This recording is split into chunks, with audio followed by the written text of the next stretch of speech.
All right, we're live now. Okay, so we are now live with our latest conversation, Exeter Habib seminars on the theme of Islam after colonialism. And sorry, I'm just setting up the watch party. Oh yeah, there we are. Cool. Right. So it is a pleasure to be here today with our colleague Noman Baig, who is an assistant professor at Habib University. He's an anthropologist who has a PhD from the University of Texas at Austin, which he completed in 2014. And his doctoral research was on forms of exchange and technologies of self and technologies of finance capitalism within a particular milieu, which is the wholesale market of Bolton Market in Karachi, which will be familiar with many people who are in Karachi. Not me, actually, I've never been there. I have no idea. So it'll be interesting if you bring that in as well. We're very much looking forward to his talk. Just like in our last conversation, we were going, in a sense, from the general or the universal to the more particular, and looking at this whole question of case studies, which can tell us a bit about how Islam or how we think about Islam has been transformed by colonialism, but also how it is that we can look at micro studies and particular case studies as examples of decolonial praxis. So I'm hoping very much that we will have that today, and we'll have this connection between the contemporary praxis and also certain types of intellectual inheritance. So the title of today's talk is The Anthropocosmic Self, and I assume Noman will tell us a bit more about what he means by the anthropocosmic self in Pakistan's Sufi traditions. And again, that begs the question of why the specificity of Pakistan here, because of course one could argue that there are myriad Sufi traditions within Pakistan, or that these traditions are very much part of a more general South Asian and maybe South and Central Asian set of practices and institutions. So I think without further ado, I will pass the mic to Noman, who will be presenting on this topic, and he has a PowerPoint.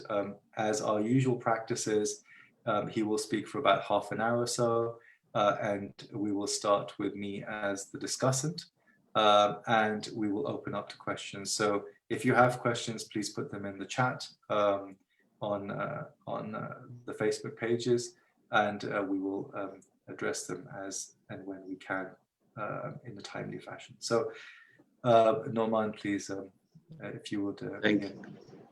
Thank you, Dr. Rizvi, and thank you, Dr. Noman Naqvi, for organizing this fabulous series, Islam After Colonialism.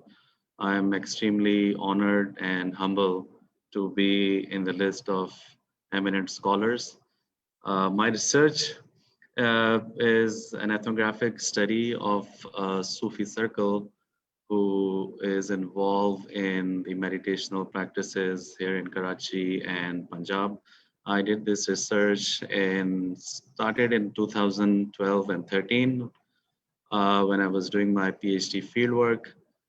It was an encounter that happened, and I wasn't planning that I'm going to come across to this phenomena, but eventually I end up becoming part of it, and then since then I've been exploring this Sufi meditational techniques such as zikr, which I'm going to talk about it. By the way, today is Thursday night, so it is when we all gather to perform zikr every Thursday night. The title of my talk is the universe within the Anthropocosmic Self in Pakistan Sufi tradition. Let me share the PowerPoint that I have prepared in order to here. So what do I mean by the Anthropocosmic Self? Anthropocosmic Self is a singular reality formed with the fusion of time-bound exterior world and an inward domain of cosmos beyond signification. It is an idea of self which is very much part of the Sufi order for a very long time. And this is something that I am also grappling with. And many times people have asked me, how has this notion continued to survive and it has existed in contemporary Pakistan? And this is the kind of question that I'm going to answer in the as I go along. Uh, I came across this notion when I was doing the fieldwork in the market. So, anthropocosmic self again is an idea that human beings are part anthropomorphic, which is part historical, sociological, and cultural, and part is the cosmic self. And this is what the difficulty comes in, how to define and describe this cosmic dimension of the self. Uh, in anthropological literature, there has been a lot of discussion on the idea of the self, especially in contemporary anthropology. And I'm going to cite few people who are actually looking at the way the Muslim selfhood has been structured recently. Uh, in anthropology, the literature on Muslim self and subject formation rests on key observation.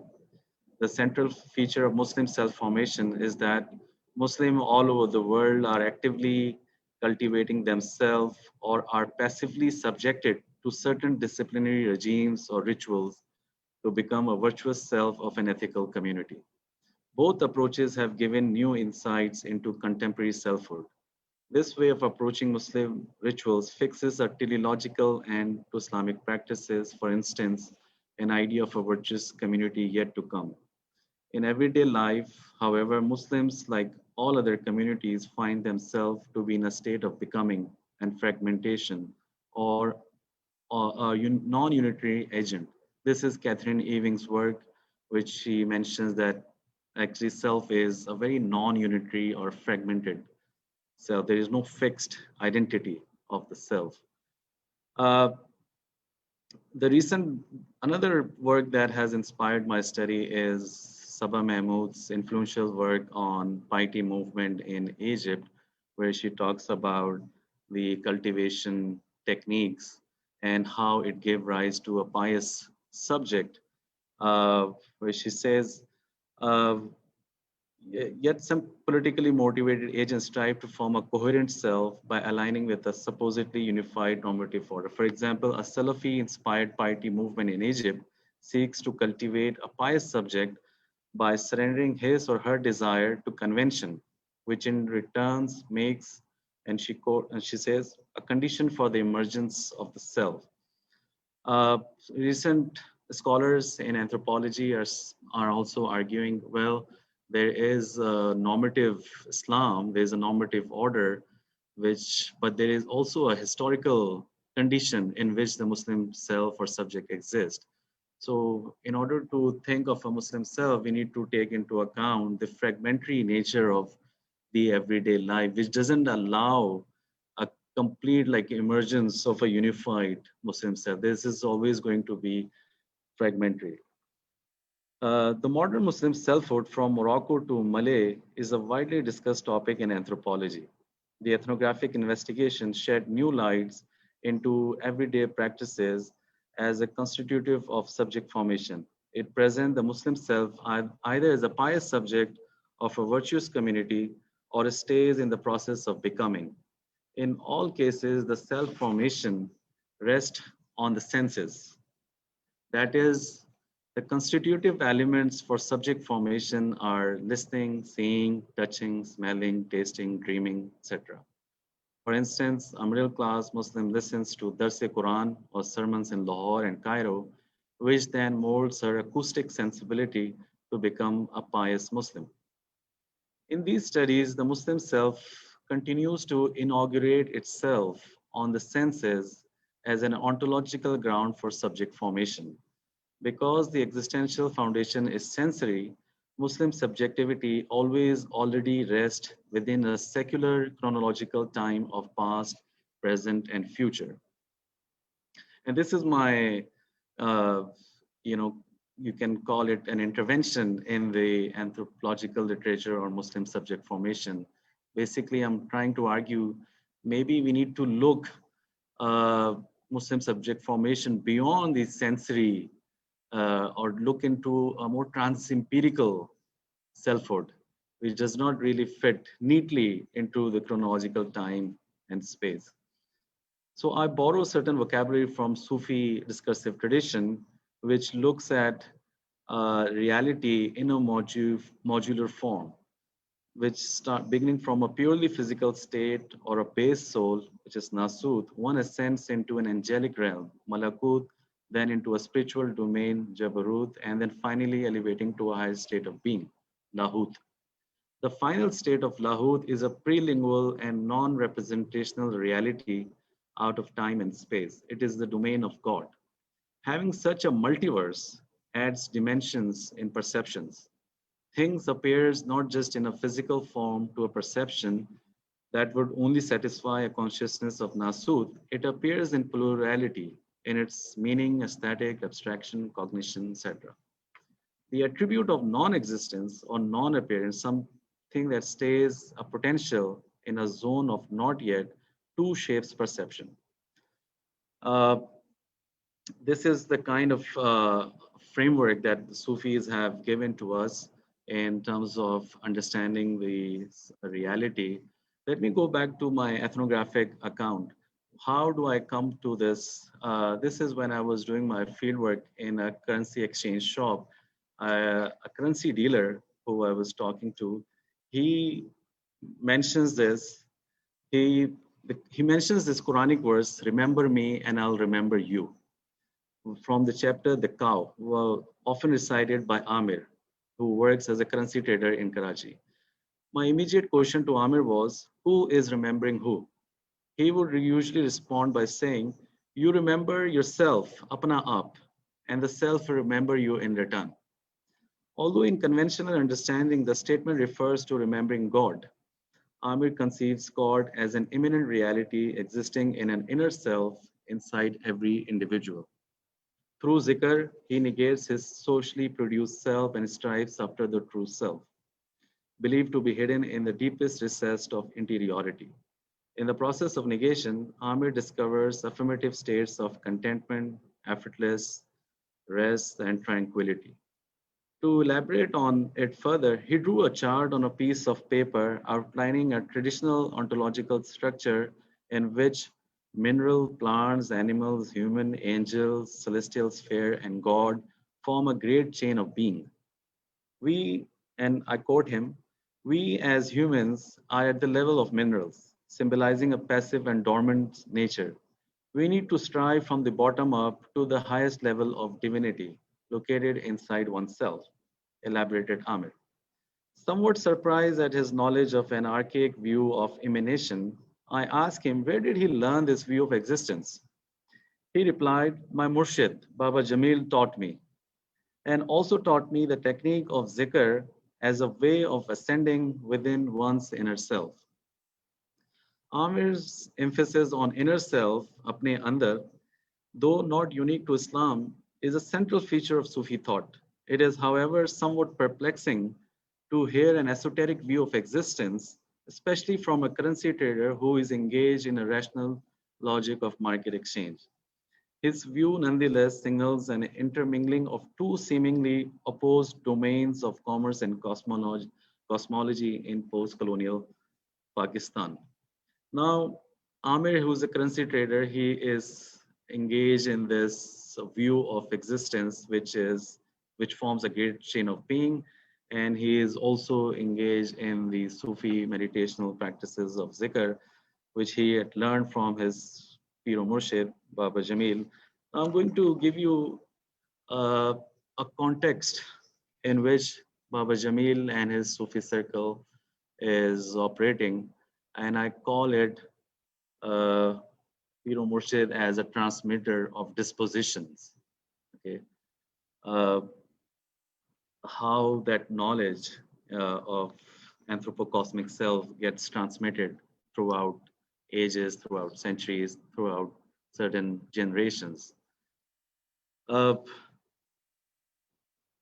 the interlocutors with whom I have spent many years meditating on the self conceive self as a non-dual, the outward reality of the phenomenal world, Zahir, and the inward domain of cosmic truth, Batin. The conception of self makes human nature a non-dual reality exemplified in the concept of Al-Insan al-Kamil, the perfect human. Such a non-dual existence of the self is best exemplified in the Muslim idea of paideia, adab, whereby the imagination, and here I quote Shahab Ahmed, the imagination is neither of the purely sensible nor of the purely intelligible. Rather, it is the link between the worldly and the otherworldly. It is both at once. Okay, this is not a dialogical modern self, which is what many modern scholars believe to be. We here this is what anthropocosmic self is. It is half intelligible and purely sensible. Uh, in light of recent scholarship, perhaps a more radical question that emerges out of my ethnographic data is to think of the self whose ontological ground rests on cosmology. Cosmos here is taken as an interiority outside of historical time and space, in the final domain of Lahud, the ontologically prior. The question would be then, what kind of self produces a result of inner contemplation? It is a theoretical and a moral imperative upon Sufi practitioners to suspend the senses. A better way of putting it is to reorient the senses inwardly, inside oneself, believe as an infinite realm of God's mercy. That is to bring a sense perception under radical negation and a complete and absolute erasure of sensory data in order to become hospitable to the unknown. This invisible neither appears in dreams nor in sounds. It perpetually defers signification, yet it stays alive in an imminent experience in the subject. In this essay, I argue the absolute other, the infinity, constitutes subjectivity and makes an anthropocosmic self as a non-dual person situated between empirical and cosmological worlds. I further argue that Sufi subjectivity is a heightened form of paradox, a harmony of two opposites, an everyday life of anthropomorphic world, and a timeless reality of cosmos. Uh, Speaking of a cultural context, let me give you a brief cultural context in which this idea of anthropocosmic self is operating, because it is very crucial. Otherwise, the conversation will stay in a at a very abstract level. And here I would like to bring it on the ground, how it is functioning and what kind of changes in dispositions and behavior it's bringing among people who are contemplating on the very idea of the anthropocosmic self.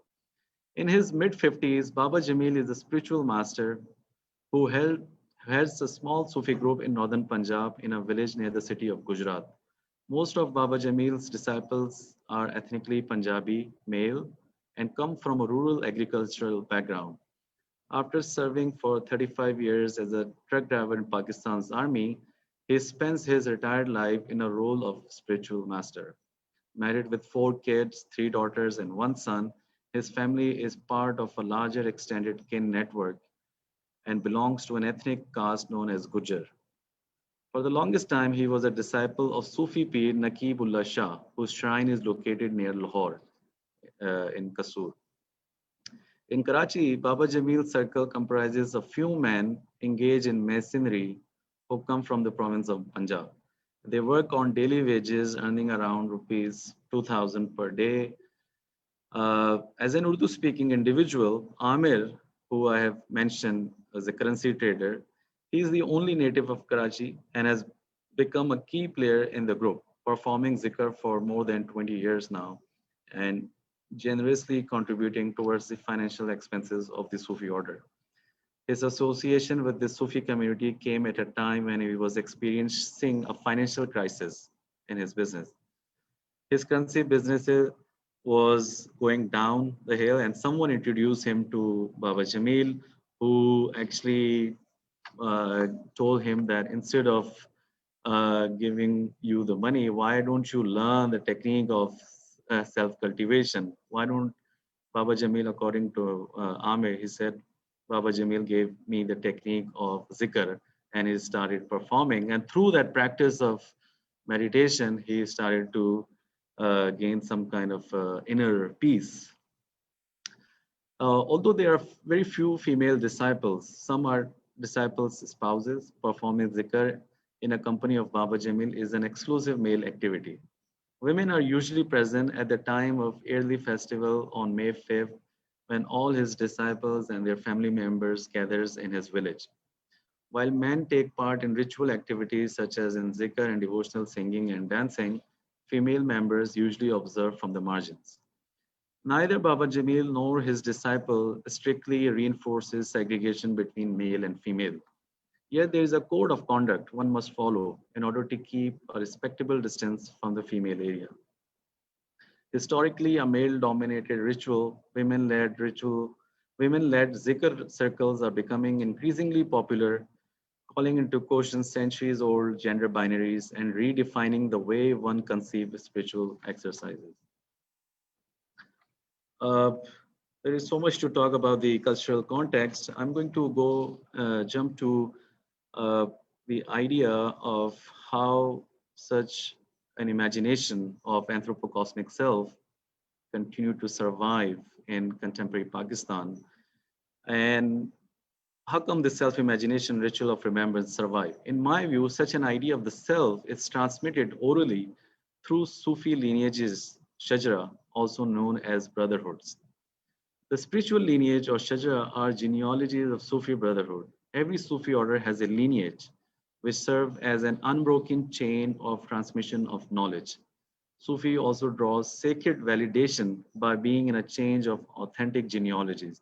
For example, Baba Jamil's Shajara begins in reverse. From himself, it goes to his spiritual master, Sufi Naqibullah Shah, then to Khwaja Sufi Hassan Shah, whose shrine is in India. And after 44 generations, the lineage reaches to Prophet Muhammad in the 7th century. Most of the Sufis in Baba Jamil lineages resides in India. These lineages shift across region, across national borders, and transcends many historical epochs. For instance, his lineage, which has Sufis, Shia Imams, Prophet Muhammad's daughter Fatima, and the Prophet himself, are scattered in entire Indian subcontinent, Afghanistan, Iraq, and Saudi Arabia. It is an unbroken chain or silsila, carrying within it the toil of 14 centuries, which is remembered and recited every Thursday night after zikr. So after every Thursday night zikr, these people read this genealogy in order to remind themselves that they belong to a particular lineage, uh, and they have inherited this practice from this silsila. Here, an idea of anthropocosmic being and the practice of zikr comes down directly from the unknown realm of God revealed to Prophet Muhammad, transmitted to his household, Ahl Bayt, and to saints, and then finally to common people. But not all shajras are authentic and true. Some people also forge shajra to draw cosmological authentication and do people who are in desperate need of spiritual solace. Most importantly, according to Baba Jamil, the knowledge of the self is a secret knowledge transmitted from chest to chest, sina ba sina. However, it is a prerogative of Pir whom he views worthy of knowledge. In his opinion, everyone is not seeking self knowledge, and not everyone is capable of an immensity of the secrets of the self. A spiritual master has to create bodies as receptacles known as Razdar, who can hold and guard the esoteric secrets of the self.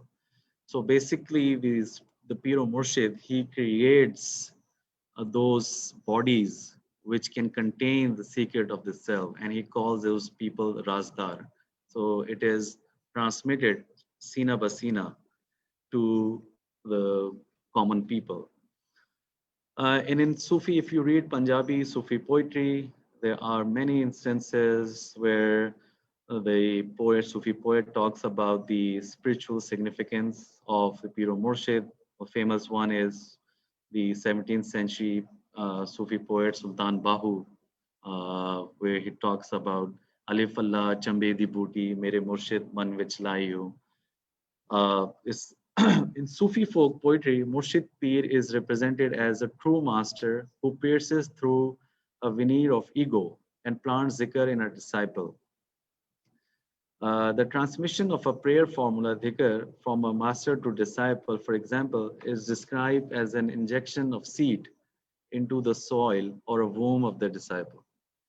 The metaphor of the seed indicates a radical, literally taken from the rat, which is root, nature of being, always already in a state of negation and affirmation. Uh, Performing zikr is, is something that the Sufis pride themselves, and this is what differentiates them from the other. I mean, they have to perform zikr every night, and especially during 2 and 4 in the morning, which is the hardest part. And you have to give up your sleep, wake up, sit, dozano, and then perform the meditation. Uh, Let me also speak of the kalma, which is recited in order to actualize the idea of the anthropocosmic self, because this is the exercise, the spiritual exercise that allows you to strive towards the divine. And I'm going to speak of the kalma, which is the foundational logos. The normative reason for envisioning oneself as a cosmic being comes from Islam's axiomatic principle, La ilaha illallah. There is no God but the God. The statement, also known as kalma, the word, becomes a testimony, shahada, for believers that she bears witness that there is no God but Allah. Professing oneness of Allah, Tawheed, is the foremost article of faith. Baba Jamil and his disciple ensures that I understand Tawheed in existential terms. What does no God, Ilah, and Allah refers to in Kalma? Ask Baba Jamil. He responds by saying the no gods, which is Ilah, is the negation of greed, arrogance, lust, envy, whereas Allah means affirming the inner self. He spends hours on elaborating the esoteric dimensions of Kalma, but the emphasis remains on giving an everyday interpretation of Kalma. He ensures his disciple understand the foundational reason first before it is internalized as a sensory experience in the present. So Kalma doesn't just stay as an utterance. Okay, here I'm going to emphasize on Kalma as a ritual, and not just as a ritual, but as a philosophical ritual, because it is when it is performed, it allows the emergence of a particular kind of thought. And what that thought is, we're going to see that kind of thought emerges. From a Sufi philosophical point of view, the structural of foundational reasoning, the logos or kalma, upon which the entire edifice of Islam stands, has two parts. The first half, there is no God, begins with negation, la in Arabic. In Sufi discourse, negation refers to a purification of the soul, tazkiyah nafs, a paradigmatic technique of self-cultivation. In its essence, comes closer to Greek notion, which is about the training of the self by oneself. One of the oldest treatises on Sufism, Kashf al-Mahjub, written by the 10th century Sufi Ali Hajwiri, described by negation, and I quote him, by negation, the Sufis signify the negation of the attributes of humanity And by affirmation, they mean the affirmation of the power of the truth. In Christian mysticism, negation is known as kenosis, the self-emptying of subject. Negation also plays a central role in the form of a negative theology or apophatic method of knowing the affirmative. The idea behind negation is that one can never know the true essence of God. He can only be known through the process of negation by eliminating each and every conceivable phenomena, including the culturally induced idea of God. The second half of kalma is but the God, or simply the God Allah. It is seen as an affirmation, asbat. Affirmation, according to Sufi belief, can never be translated into words. It neither exists in language nor in consciousness. Affirmation refuses signification, always stays in a deferral, nameless and non-representational. Similar to absolute negation of God, affirmation is an absolute recognition of interiority. Uh, there's so much to discuss on affirmation. I mean, it's an experience that stays within oneself, and it is been told many times in the Sufi circle that if you try to define the experience to someone else, you are basically going to muddy it with words. So it's something that beyond, and language is structurally limiting. It cannot encapsulate that experience. Uh, Let me come to the actual exercise of zikr, which is what Baba Jamil, how he thinks of zikr. According to Baba Jamil, zikr is a journey within one's existence of wujud. In Sufi discourses, journeying within oneself is called wayfaring. Sometimes he would say, do zikr in a way as if you are witnessing a mushahada of your own self. The first time when I went with Amir to do zikr, I was asked by the other man in the room, uh, usually between 5 to 6, to meditate with them and experience the effect of contemplation on the self. Uh, they so when I went there the first time, I was observing how they are performing it, but I was asked to actually be part of this ritual rather than observing it. Basically, to do actual like a participant observation, to participate and experience it. So, because for according to them, once you perform it, you're going to get the actual pleasure, and the word they use for pleasure is called maza. And the I was curious to know what this maza is, and which is in Sufi experience, a direct experience, zok, uh, in it. So by performing the zikr, you are actually going to experience it. So how it is performed and the conversation that happens before it is during zikr, a person sits on his legs as long as he can endure the weight of his own body. 20 minutes into meditation, the leg starts to become numb and the blood flow slowly stops. The effect of numbness diffuses into the lower parts of the body and deny corporeal sensation. The head is bowed down to the knees and then gradually lifted all the way up to finally be brought back close to the heart. There is another participant who I call it Zafar. He suggested दिमाग को दिल की मेराज करानी है. Make the mind ascend to the heart. So you sit like as if you're sitting in the namaz, and then you rotate your head.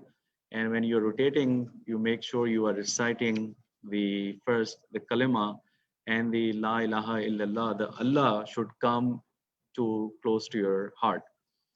Uh, so the he basically you're reciting kalma, and the dimag, which is the mind, he says mind, make the mind ascends to the heart. The word he used is the miraj, which signifies the Prophet Muhammad's ascension to the heaven and eventually his witnessing of divinity. But Zafar reframed the historical spiritual narrative in the present by recasting it as an inward journey, thereby internalizing the word into one's being. So here they're saying, okay, if you really want to ascend to your heart, basically you have to surrender your mind which is full of thoughts, and it never surrenders. And through zikr, you basically make it, force it to come to your heart, to come to a standstill. And when you are performing this ritual, you have to close your eyes. And when you shut your eyes, the images, the thought images, it starts to come into your mind, and it doesn't really stop. So let me just read a passage from my paper, which I wrote here. During meditation, the eyes are shut, but that does not mean one cannot see. As soon as the eyes are shut, the thought images from the memory flashes in front of the eyes. The thoughts are clear and transparent, easily and quickly transporting the subject into the scenes. It could be a while before one notices his mental displacement. In order to fix your movement, the focus should be maintained at the center of the eyes, near the forehead, bringing both the pupils close to each other. The closing and focusing of the eyes at the center of the forehead, while in the motion of rotating the head, starts to induce the feeling of burning inside your eyes. And this constant rotation of your head and closing of your eyes, what it does is the hegemony of the culturally conditioned sense of sight, or the optical consciousness, which is the dominant sense perception, comes under negation. Zikr, and I make an argument here, Zikr affirms vision, an absolute new way of seeing the universe, independently of the culturally produced sight, which is historically prejudiced towards a certain view. It uplifts the sense of seeing from the culturally determined gaze, muddied by the capitalist imageries, and strive for the highest possible vision of one's own face, the absolute other to oneself. According to Baba Jamil, the witnessing of one's face with eyes closed is a radical inversion of the sight, and in fact, an absolute alterity of the self. So when you are meditating and your eyes are closed, it is asked that if there is, you are going to see your own face as in that vision of your own face. Uh, and that's the ultimate experience one can achieve in meditation. So when in this process of meditation, I focuses on two senses. One is the sight and the sound, because there's so much emphasis on seeing and hearing, that that uh, forces or that allows the emergence of the self. My question is here: is it possible for a subject to be completely aware of his or her own self without by bringing the sight and sound under erasure? And zikr is that one of those techniques that reorient your senses back from the phenomenal world into the inner world. uh, One of the practice in meditation is the practice of breathing exercise, which is the zikr khafi. It is done silently on the every inhale and exhale. So every inhale and exhale has to be measured, and it is the breathing itself becomes a spiritual exercise, which is the most difficult part. The last and most difficult round of zikr is the remembrance through breathing, called zikr khafi, the silent remembrance. Uh, I quote Baba Jamil here. He says, when you breathe, you recite La ilaha illallah, no God, on the inhale, and illallah, but God, on the exhale. You need to get into the breathing and travel inside your heart, explained Baba Jamil. Thus, each breath should take the negation and affirmation inside the body. It also means bringing one's own breathing under erasure, yet lifting respiration to its true form. Uh, I quote Baba Jamil here. He says, I tell a new person the breath is God. I blew air from my mouth and tell them, you cannot see it. It does not die. It does not have any family and children. So breath, which is in Arabic is also means nafs. It's translated as breath or air. Ibn Arabi has a very interesting chapter in Fusus al-Hukum, where he talks about the Ruhul Quds. This is the breath that was inspired when the God first created Adam, and then that breath continued to inspire the humanity. And the practice of breathing, the idea of practice, focusing on breath and reciting La ilaha illallah on it is basically connecting with the divinity. Uh, but according to philosopher David Levin, the wisdom of breathing is the most difficult and the very last to be learned. What is closest and most familiar is taken for granted. It is furthest from our thought. This is clearly more evident in a scientific rational culture of the modern West, which has, and I quote Irigre here, which has imposed on us a transcendence, a moral doctrine, concepts, to say nothing of a culture of energy, especially of breath. Meditating on breath, the most intimate and furthest, is a widely performed practice in many esoteric traditions in Buddhism, Sufism, and Hinduism. The science of breath, Vipassana, is more sophisticated and developed in Indic traditions, exemplified in the practice of yoga. In recent years, however, breathing exercise have become a national product of an Indian state, exporting it all over the world, making yoga a multi-billion-dollar industry. Multinational corporations too are increasingly hiring yoga practitioners to train managers and employees in the art of breathing in order to cultivate calm and productive personalities. So, we see all these breathing regimes that are coming across the world, which are training people how to uh, cultivate breathing, but they have a purpose attached to those breathing exercises. And that's what differentiates the zikr khafi from the breathing exercises that are being regimented in the yoga studios, for instance. Uh, the purpose of breathing in zikr is to annihilate oneself and to be in the domain of one's own presence, the pure presence of one's own self, which is not differentiated from the divinity.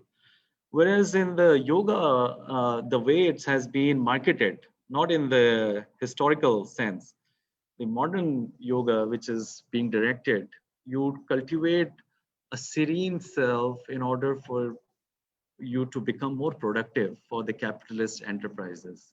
Okay, the more calm you are through these meditative techniques, the better you're going to perform in the company. You need that serene self in order to become very calm. I'm just going to conclude here with some of the thoughts, and this is the title of our the theme, which is Islam after colonialism.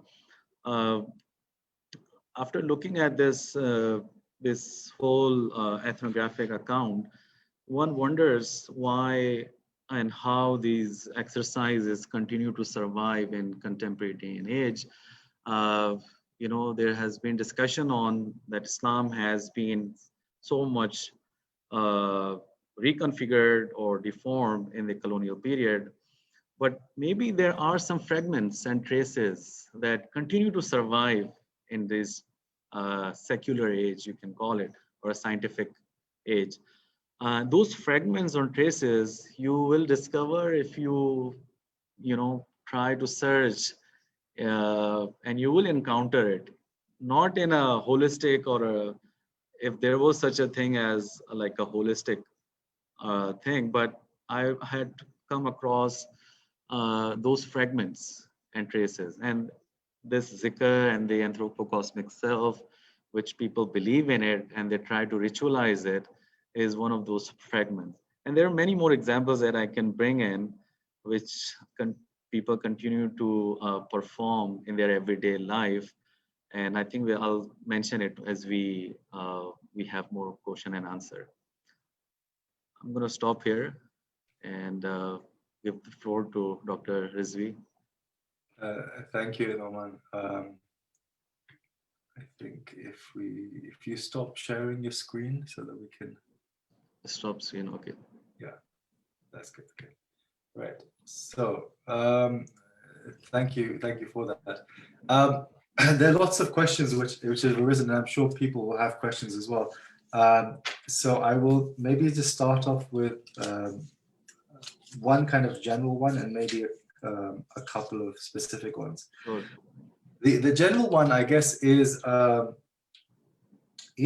of the big themes is basically just as we can ask, what do we understand by Islam and how it's made in colonialism, we can ask the same question of Sufism, right? So there is often a sense in which, Sufism after colonialism is made into an institution which is about power relationships, in which one deals, for example, with the peers, and the peers are these colonial stakeholders. They're often major landlords, they're political, significant figures of patronage. They are, in a sense, devoid of perhaps that moral, imaginative authority of linking back to the Prophet. It's not that which makes them important for the colonial authorities, but rather their significance in the socio-political economic sphere. And then alongside that, you have this kind of remaking of Sufi ideas and praxis as something which is entirely otherworldly and irrational, right? So, for example, we have so many modernist Muslim thinkers. One thinks in the Pakistani context of someone like Fazl Rahman, a huge name in Islamic studies, who was notoriously hostile to Sufism, precisely because for him Sufism was something which is holding Muslims back. It was holding them back because it was engaging them in rituals and metaphysics, which frankly was not terribly useful. It wasn't useful in modernity. It wasn't useful for the rationalization of their faith, and it certainly wasn't useful for them to become productive, agents within a capitalist system, right? So there's that kind of big issue of, how can we maybe use this sort of case study to push back on some of those ways in which we look at colonialism. And that also raises the question of what was Sufism before? So, you raise this question of the traces which have survived. So how do we make sense of that? Why have these traces survived? That's one element which I think follows on from that. And the other one is, you mentioned yoga. And now, of course, there is the kind of negative aspect of yoga, which you mentioned, which, I'm minded to think of David Gordon White's book on the Yoga Sutra, and how we understand modern yoga as a set of practices is very much a colonial invention. It's not, for example, either the philosophical school of yoga, as understood in the Sankhya Yoga school, nor is it necessarily the practices which were known to Sufis in the early modern period. For example, the Shattaris, people like Sheikh Muhammad Ghaus, and the practices that they talked about and actually envisaged. So this is the one kind of bundle of, I guess, comments and questions which I have, which is, how has Sufism been transformed, disfigured, if you will, and how do we find traces of what might be before, so we can think about using this as a decolonial practice to speak back to that. And then I have a couple of very specific questions. One is about this tariqat that you're talking about, the circle. Is it associated with a particular order? Because I'm wondering about that. Yes. My assumption is that we're either talking about Chishtis or we're talking about Naqshbandis. And Qadri and Sohrawardi. Oh, you Qadris and so on. Okay, that's interesting. Because a lot of the themes that you were talking about, for example, the paradox of the self, who is both in and of the world, but out of the world and across space and time, reminds me of that classic, Naqshbandi maxim of Khalwat dar Anjuman, of being with the self, but in a gathering. So that's just a very small thing. The other one is about your currency trader. Now, this is the question. How does that individual kind of reconcile the cultivation of this trans-empirical self with the very material practice of dealing with currency? You know, in a sense, dealing with currency is dealing with the most fiduciary thing there is in existence, right? Maybe the next most fiduciary thing in existence is the internet. But, you know, money is one of those classic fiduciary elements. And yet, on the other hand, he's dealing with something which I guess he would regard as being, you know, properly real. So how does he deal with that kind of seeming paradox? Right. I think this is that paradox, the ultimate paradox I was talking about. You are supposed to stay in the anthropomorphic, historical, and cultural world where you are, and then you practice this and you live with this reality as an experiential temperament, you know, and this is what in Sufi and Punjabi poetry, you know, Bulle Shah mentions this, where Kande ke nok pe nachiya, there's this, you know, thorn, and that is so Shabnam ka Katra is like we're dancing on that tip of the thorn. So this is the kind of metaphors that's being used for describing this paradoxical relationship, living with the experiential reality, existence of the unknown, and the currency world or the other market, other kinds of market. So I think it's an ongoing practice, an ongoing tension. I mean, to say it simply, you have to, if you give up on your practice of zikr, there's a chance that you're going to get sucked into the market rationality or market domain. And so you have to keep lifting, keep elevating yourself through meditation. And it's a battle, it's a tension. So that's the short answer. And Right. this is the larger project actually. I mean, because that raises an interesting question. As you, I'm sure, know, in some of the other orders and in some other conceptions, the two markets, the market of spiritual values or praxis and the actual commercial market, are seen as being mutually enforceable, right? Enforcing. So, you know, a lot of the Naqshbandis very much embrace material wealth, right? They embrace the idea that this sort of spiritual practice actually helps you be successful in the world, be successful in material terms as well, so that the two work closely together. I mean, I've seen that with many different Naqshbandi groups, especially ones which seem to, I think, target very much middle class followers. Yes. For whom it's all about, you know, the way in which that spiritual practice and the worldly success are seen as being mutually enforcing. The other kind of example I can think of, maybe a bit more controversial example, is the movement which has been phenomenally successful amongst the trader community, and this is of course Dawat-e-Islami. So Dawat-e-Islami, you know, is this very successful kind of, I'd say, quasi. It's not necessarily Sufi as such, but Sufi Barelvi generally.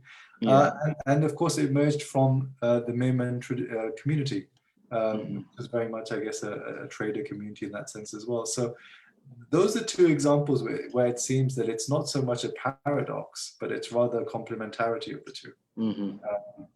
And that, in a sense, I think also poses potentially an interesting challenge to this colonial narrative about what Sufism is, right? Yeah, I think so too. I mean, this is the Sufi orders, tariqats, whether Naqshbandi Khankas and you know, in Turkey or large Sufi orders in Saudi. I mean, they would not survive if they did not have a continuous source of funding or income or tributary sum of money coming in that feeds into the everyday operations of the order and the taking care of certain disciples and people who are not even part of these orders, yet they come to the peer to ask for some kind of financial help, and that's how the spiritual authority of the peer gets establishes, that you have to care for the disciples, their well-being, material well-being as well. So and I think when I read a lot of these Sufi, textbooks, this financial part is completely missing from it. The political economy dimension. How about bringing it together and having a dialogue and a conversation, because they kind of overlaps. I mean, overlaps, but also they stay separate. And that's the beauty that I would like to write in my project. Okay, these people they do eat, they do langar, they also do ors. For ors, you need tons of money, and look at the way they spend the amount of money in these kawali, for instance. They're like literally showering it. Where does that money goes? It goes to the supporting the families of kawal and the people who are cooking food and people who are bringing wood to burn the cauldron and fire. So there's a whole economy, that goes with it, and that is missing. It becomes so esoteric in it. And in my paper, I do get esoteric when and there's a philosophical bent in it. I read these literature, uh, and I think that's why not. I mean, why not think of these Sufi communities as philosophical communities? Why not think of zikr as as an epoche, which is the bracketing, the negation of the judgments, and then living the life of what Levinas call it, like hospitality to the unknown. The subjectivity is hospitality. Like imagine you living in that, and you don't know. It's not guaranteed that the mehman, that the guest is going to enter into that domain of yours, and they are doing it, continue to perform this ritual. Sometimes there are no conditions as well when they're performing rituals. I mean, they're just doing it, they're just performing it. So it's a bodily performance. And there's some anthropological literature. Anthropology is usually shy away from when anthropologist himself goes into this practice. They're like, you Yeah. stay away from it. Well, yeah, I mean, that was very noticeable because, I mean, there are lots of anthropologists who've written about Sufism, but not necessarily Yeah. always written about them being part of that zikr circle, right? Yeah. So, and I think that's a fair point. Um, the related to that, there was another point which I wanted to raise. Yes, so I guess another way in which this sort of material kind of speaks back a bit at some of the sort of colonial discourses about Sufism is again this idea. A classic example of it is in Ernest Gellner's work. The idea of the high culture and the low culture. So Mhm. there's a learned tradition of Sufism, and then there's a popular. But what you suggested, which I think is very sensible, is that a lot of ideas, for example, from Ibn Arabi, this idea of the Hazarat-e-Khams, the idea about what Sufism, what zikr is as relating to the Nafas al-Rahman, the breath of the merciful. Mhm. These are clearly coming through in some of the conversations that you've had. And so it really begs the question about this rather, and it's not just, it shows you how this kind of colonial discourse about Sufism permeates modernist Muslim thinking as well, because it's a class issue. Middle class Muslims kind of looking back at your average malang or your average murid at a khanqa or a dargah, and not realizing that you don't have to have read Ibn Arabi, you don't have to have read the Fusus al-Hikam, you don't have to have read Hajviri's Kashf al-Mahjub to be familiar with those ideas. and to have lived those practices. So there's this element of the that discourse which is so pervasive. Yes. Again, this I think gives some really good ways of pushing back at some of those rather simplistic ways of looking at Sufism. Absolutely. We have a question which is on the nature of the shajara. So the question is, why is the shajara important for zikr or generally for Sufi culture? Right. I mean, it's a lineage that the Sufis create. They're trying to be in that chain. So if you are in the chain of, let's say, of um, as, Sheikh Abdul Qadir Jilani, and then the Qadri order follows from it, and there are these number of really prominent Sufis, Maruf Karhi, Sayyid Sikti, and uh, so what the kind of function it performs, Shijra, the kind of function it performs, I mean, the way I read it is that it gives an authentication to this practice. It validates you that you belong to a long lineage, and then it goes further to Prophet Muhammad. So you're not alone in this. You're part of this great tradition, right? Uh, but then one can also read differently. I mean, it's a philosophical ritual. There's a ritual memory that gets transmitted through this chain of beings, you know, and that's what makes this shajara more interesting. I think there has to be a much more nuanced reading of it, why and how these shajaras are being used and performed. The order that Adrika that I was talking about, they do read the shajaras, but Baba Jamil himself was not quite keen uh, on using these big names, because he says, well, why do you need these names? If you want to be closer to yourself, to your own heart, just be. you know in fact, you need to learn to negate all these names and orders, because otherwise you won't get an authentic presence to yourself. So there has to be an absolute negation. uh, I think so. This is what I think, how it works and perform. It brings certain validation. You can call it cosmological authentication to the belief and to the ritual. And there are people who actually get shijras, made from Baghdad. They're like, okay, I want shijra. Can you get me? And they have the stamped and all that. And okay, here I belong to. And then make a lot of money out of it. It's also a business, as what you were saying. Yeah. So you get similar issues with nasab namas for sayyids as well. So yeah. So especially if you get it done from like a particular center. exactly.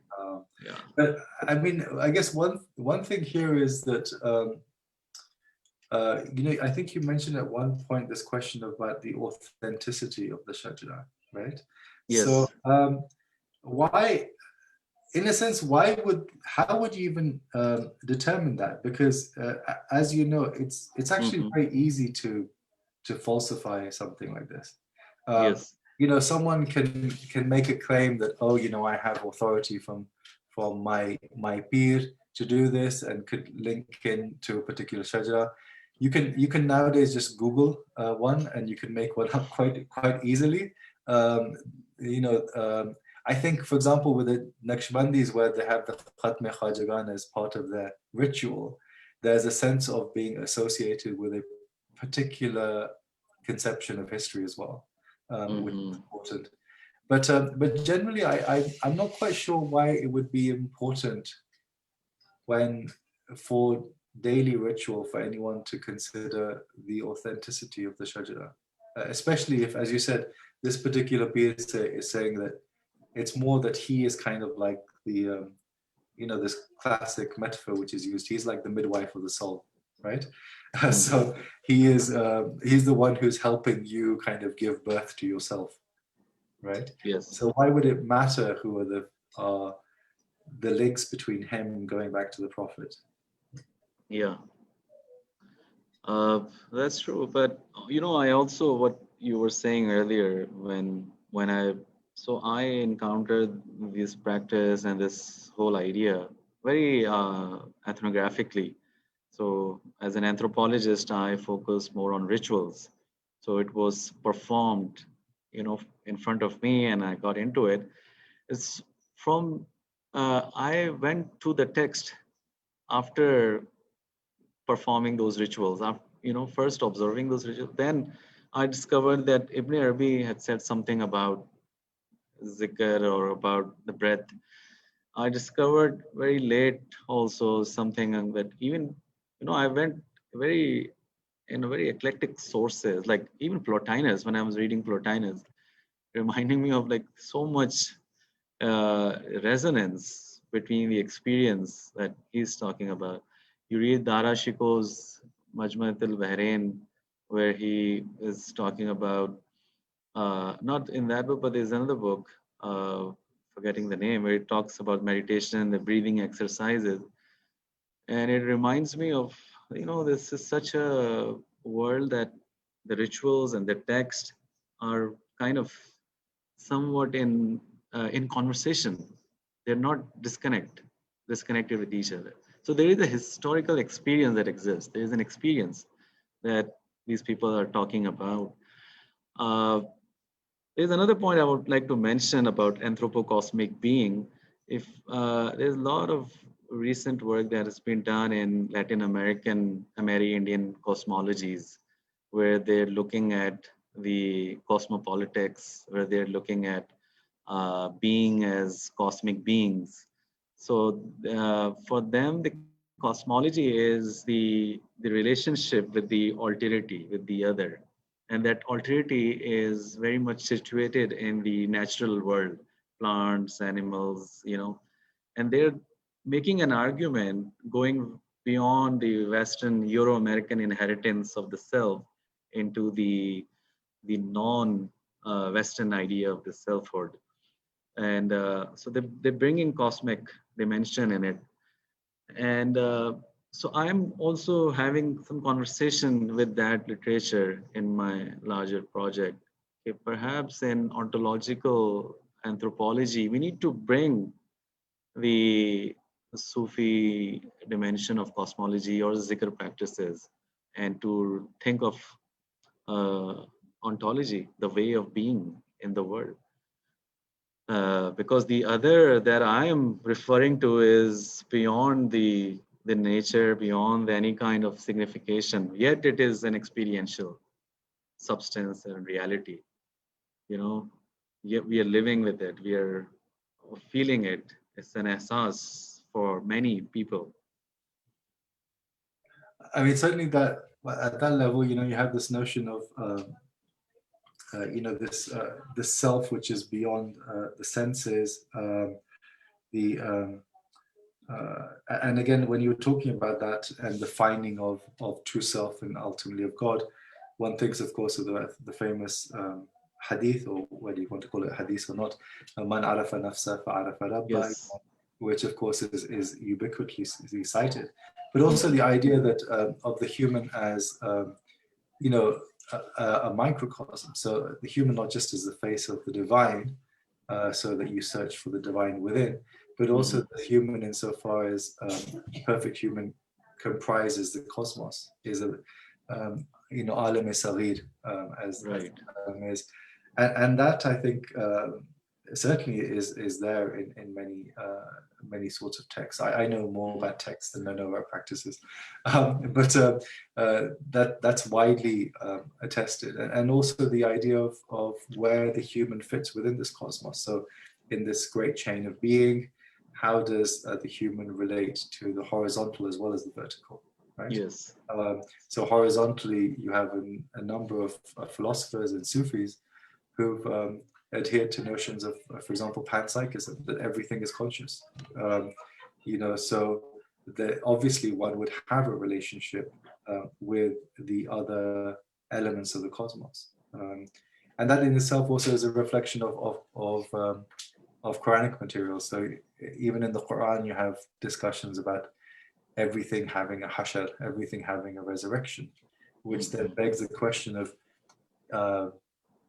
is resurrection something for everything that is conscious? And if you're conscious, then you have resurrection. So obviously animals, etc., do have a resurrection.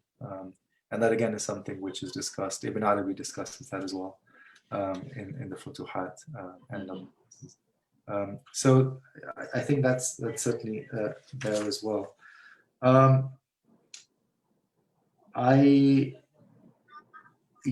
me, there don't seem to be any other questions. If anyone has any questions, please do send them. But I'm going to ask you some kind of as a final. Well, one other thing which struck me was this self beyond the senses sounds exactly like Ibn Sina's famous so-called flying person, suspended person thought experiment, as well as Plotinus's famous doffing metaphor, which you find in the Arabic version, in the Orthologia, that oftentimes I'm alone with myself and I doff my body, and then I sort of experience the ecstasy of the lights in the divine realm, which is of course the experience of the soul, the purely immaterial self. But if I, so if I come in a sense to the aesthetic or the this question of maybe Zolk. So Zolk can be seen in a very sort of philosophical sense as just a metaphor for direct experience, right? Yes. But I think the question which is interesting and worth asking is the word they use, which is maza, right? And this question of zikr actually being enjoyable. Yes. Right? I think that's a really, really interesting idea. Maybe if you can say something a bit more about that. Sure. That it's something which is pleasurable in that sense, not just for some kind of high philosophical idea of the ecstasy in the presence of the divine, which may well be true, but also that it can actually be pleasurable in a more immediate sense as well, almost in a material sense. Yes, exactly. I did not, because we were running out of time, and I did not see your message also. I just saw it. So there is actually, it's a sensory Islam, you can say. And that's where I wanted to go into not into a normative or historical, but an affect as a sensory, the way it is lived. And the experience that these practitioners talk about, they always talk about maza, of course, but the resultant is the sukun, the sukut, you can call it, which is always in this terminology, existential feeling of calmness, and they feel that they are having this very content soul, which is nafs mutmainna. It's considered the most elevated form of existential experience one could achieve in Islam. It's like, it's the phenomenology of religious experience in the secular age. And I take experience very literally in the form of maza, in the form of very sensory. Yes, I'm calling it suprasensory, but at the same time, you experience it. It's the sukut, it's the disposition that changes with this exercise. And they use words like addiction. It's a nasha, that if you don't perform this, your body is just going to crave for it, that you wanted to go back to it. Just drink a bit of it and then you can go to sleep. But you have to taste it every night. You get really agitated, you crave for it.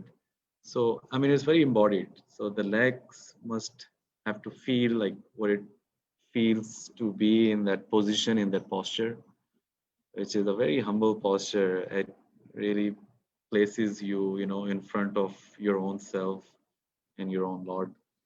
So I think the sensory dimension of this exercise is very much part of this embodied ritual which I did not mention too much, but there is I think there is Arthur Bueller. He mentions about, when sensory experience normally comes when I give my first person account, you know, as a phenomenology. And Arthur Bueller, he says, it's a very interesting quote. He says, the irony is that we in Sufi studies are trained linguistically, but not experientially, to read Sufi texts, which, like the tip of an iceberg, rest on the accumulated subjective experience of yet more people who have dared to explore the inner human universe and its vast realm of consciousness. So, the sensory dimensions of Islam gives greater insights into phenomenology of religious experience. So yet, and I've mentioned, perhaps it is about time to shift the narrative away from a trope of ethical towards Muslim senses. That is to think of Muslim emotions, feelings, moods, and affect vis-a-vis normative Islam. This would give us a deeper experiential knowledge, the way Sufi demands, as to how Islam becomes a lived experience in the present. This is what they are demanding, is I to, mean, I think yeah, that's very interesting because of the again, that kind of feeds into my critique of modernist Muslims, because yes, if they go to a dargah or like a shrine, I think they're confused in many cases because the experience is not something they can relate to. But they also are incapable of linking those experiences with maybe the texts. So even if you were going to say the texts have a normative element, um, to me, the relationship between the texts and the practices at shrines are very clear. It's yes. astonishingly clear how easily Mhm. that you can link them. And yet that again seems to be something which is broken in the experience of most people. And that's precisely this kind of sense of either revulsion or confusion or just, culture shock, you know, Mhm. at, uh, at what goes on in a shrine. And at the same time, the affective nature is why you get, the phenomena of what I would call like shrine or pilgrimage junkies, right? And I don't mean junkie in a negative man. You're right. It's an addiction. So Yeah. this is something that people do because it is pleasurable, and Yes. because that is very much part of the way in which it affects their selfhood, um, and it affects how they see themselves being in these particular places. Yeah. Good. Sounds good. Are there any question? No. I don't think there are any other questions, so I don't know if I mean, again, I've got lots, but I don't want to go on and on. Um, and are there any other kind of maybe final points that you might want to make, and then we can maybe wrap it up? Uh, I think this is what I would like to say. I mean, Yeah. uh, in the end, and I mean the idea of self-knowledge, right? I mean, I have written some short pieces also uh, on self-knowledge, and when I'm writing those my own reflection on self-knowledge, it's so hard for me to stay within that discipline or within that tradition. Sometimes I'm being told that you stick to this Sufi tradition, don't go in the, but I tend to go into all other directions. I mean, I find those resonance in the Greek traditions, in the Buddhist tradition. So, which actually indicates that the knowledge is not these demarcated, in the way that modern disciplines demands us to do. This is how the practices were moving around through the pilgrimage, through the trade networks, for instance. Uh, so, uh, self-knowledge is something that I'm thinking of how to deepen one's own understanding of one's own self and the whole idea of interiority. How can we bring the question of interiority, or the idea of interiority? It's so archaic now. Nobody uses the word interiority. It's like you call it mind, or I think soul is also becoming obsolete. Is a consciousness. So but in the popular, this the orders or tariqas is like batin. It's part of the discourse. You know, nafs. You need to know your nafs. You need to know who you are. So just gonna stop here. Yeah. Okay. No, I mean, I think that's been fascinating, and certainly I guess these are kind of techniques of the self which are not unusual. There are lots of ways in which we can categorize them. You know, there's the other paradigm that I'm very interested in, which is like philosophy is a way of life. So certain practices, spiritual practices, is very much informing one's ethics, one's Exactly. kind of effective being within a community. There was one thing which I forgot to mention earlier, which I thought was maybe an interesting reflection on what you were saying about the non-sensory self. It also seems to me that when one's doing a zikr in a group, then one is that selfhood is still very much embedded in two types of communities, right? So there's like this trans-historical community, which is the figures of the tariqat, right? So you're, in that sense, you're doing zikr collectively with people from previous generations, but also you're doing zikr collectively with the people who are right there in your immediate vicinity. And that is a way of looking at self and community, which I think is a bit more interesting than some of the again rather tedious liberals versus communitarian approaches to self and other, which we also find in which people often say, well, no, Islam is not about liberalism, it's about communitarianism. But it raises the question of, well, what do you mean by communitarianism? This is clearly not one in which the self is disappearing in some way, or the self only has meaning through that immediate community. But there's two elements of community which are working. Right. So anyway, that was just like kind of one final observation, perhaps. Thank you very much. I mean, when you sit in that circle, you do feel that the bodies are all like connecting with each other. So there is that dimension. Body becomes your singular body becomes like the collective body here. And there is this repetition, the rhyming, and then there is this synchronicity that emerges. Yeah. It feels that you are part of the larger order, and that brings a lot of strength. So I mean, I'll give you one simple example. If you go to, say, Karbala on a big day like Ashura, so when you enter, you have no volition, because you can only go where the crowd takes you. Exactly. And you are not aware of whether you're saying something or someone else is saying something, because there is no clear sensory independence left. Yes. Crowd. Exactly. You might want to insert it, but it's impossible to be sure. Yeah. And that's just one example of a huge gathering, but one in which the communal really then does lead to this whole question of what sort of transcendent self are we talking about. Anyway, that's one small observation. Again, a personal, I'm not an anthropologist, but it's a personal observation. Okay, Noman, thank you for this conversation. I think this has been wonderful. Thank you for the paper. Thank you so much. It's given us plenty of things to think about, not least, as I said, about this whole rethinking of how we might see Sufism. Our next seminar in this series is going to be in 2 weeks' time from now, when we'll be with Shirley Tareen.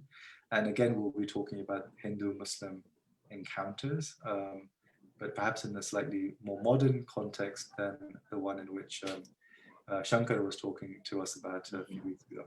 So we're looking forward to having everyone with us for that next one. And so it's, anyway, bye from me, and hope to see you then. And thank you once again to Noman and all of those who've joined us to watch this. Thank you. Thank you.